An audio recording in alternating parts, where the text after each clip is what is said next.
Bon, alors en ce qui concerne l'ESS, c'est vraiment un compte-rendu à chaud, hein, puisque on n'a pas, on n'a pas pu, on n'avait pas le temps suffisant là pour faire des conclusions dignes de ce nom, mais comme le rappelait Denis Bredin avec raison, on n'est qu'à une phase du travail ce qui concerne cette réflexion sur l'ESS.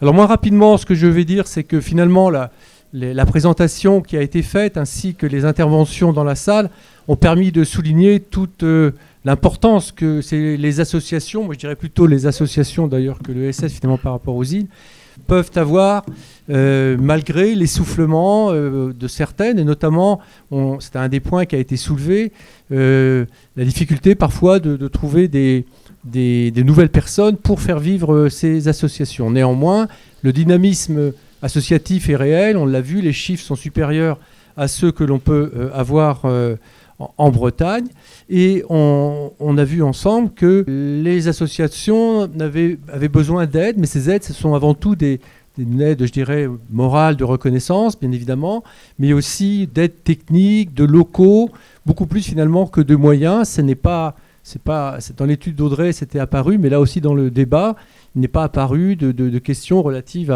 à l'aspect financier. C'est important, mais c'est pas essentiel. On a noté aussi une très grande diversité dans les missions que ces associations pouvaient avoir, aussi bien, et les vidéos de Laura l'ont prouvé aussi, mais dans différents domaines, que ce soit la culture, l'assistance aux personnes. Il y a eu quelques propositions qui ont été faites. On a tourné un peu autour du pot concernant les associations inter-îles. Alors Sylvie a rappelé avec raison qu'effectivement le Festival des Insulaires, il faut le souligner, c'est une des premières associations, après l'AIP quand même, de liens entre les îles. Et c'est vrai qu'avant, d'une île à l'autre, on ne se connaissait pas. Et l'un des grands mérites du Festival des Insulaires a été de les relier. D'une certaine manière, l'émission de Laura sur les îles joue aussi ce rôle-là, même si ça n'apparaît pas sur des rencontres entre les personnes, mais ces émissions, certains l'ont dit d'ailleurs, et vous l'avez vu, peuvent jouer aussi un rôle. Mais dans le domaine des associations, il pourrait être intéressant de s'inspirer de ces liens entre îles, puisque finalement, l'exemple, la comparaison permettent aussi de déboucher sur des choses intéressantes. La proposition d'une émission inter-îles avec les radios est aussi une proposition concrète qui pourrait effectivement être la première pierre sur ces collaborations inter-îles. Les îles, elles ont toujours été solidaires. L'ESS aide à l'emploi, c'est évident, mais il y a probablement encore des chemins à faire et à trouver des perspectives pour la développer. En tout cas, comme les entrepreneurs le sont, c'est-à-dire des acteurs très importants pour les îles dans toutes leurs facettes, je pense que les associations peuvent l'être également. Audrey, tu complètes et donnes ton point de vue, puisque c'est toi qui as quand même œuvré le plus pour cette connaissance des associations.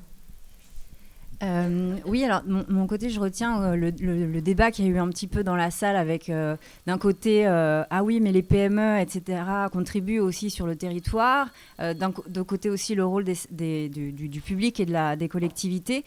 Et finalement, cette étude, on se rend compte que voilà, il y a une image qui est faite d'un secteur avec des statuts juridiques, mais je crois que le plus important en fait dans l'économie sociale et solidaire, c'est la partie d'entreprendre ensemble. Et là, c'est vrai qu'il y a une question qui n'a pas émergé pendant le débat, c'est celle de la démocratie participative. Et c'est finalement pour des enjeux locaux, comment collectivement, et alors là au sens large, et pas seulement de l'ESS, mais moi je retiens, et notamment pour le cas des îles, ces deux dimensions-là, entreprendre et résoudre des problèmes ensemble. Et là, il y a sans doute des synergies à creuser sur certains sujets. Par exemple, on pourrait s'étonner, je laisse la question ouverte, mais pour d'autres débats après, quand on fait le diagnostic, alors que la question du foncier est primordiale sur toutes les îles, qui est finalement si peu d'initiatives, soit citoyennes, alors on a vu une à Bréa, mais sur chaque île, mais aussi de manière inter-île, pour imaginer des solutions innovantes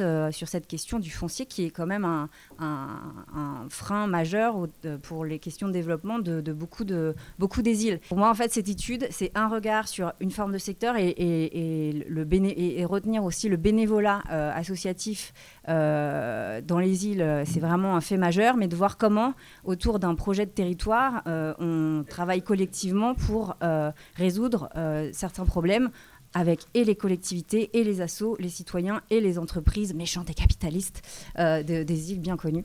Voilà, des PME qui bien souvent travaillent, même l'hiver, alors que elles ne gagnent pas forcément pour continuer à avoir un service toute l'année sur les îles. Voilà. Oui, alors effectivement, dans les propositions, ça a été, vous le mentionniez tout à l'heure aussi, Monsieur Sibyl, c'est vrai qu'on pourrait trouver des formes à la fois de quantification, pas seulement économique d'ailleurs, mais ne serait-ce que de connaître le dynamisme de l'économie sociale et solidaire à travers un certain nombre d'indicateurs. Hein. Et effectivement, ça c'est quelque chose qui pourrait être envisagé et qui pourrait être un projet de master, voire de thèse, hein, puisque n'oublions pas qu'ici aussi, dans nos échanges depuis hier, c'est ce qu'on cherche à privilégier, c'est aussi le lien entre l'université, les îles, les collectivités. Donc c'est vrai qu'il y a des domaines à creuser, et c'en est un qui pourrait être fait, bien sûr.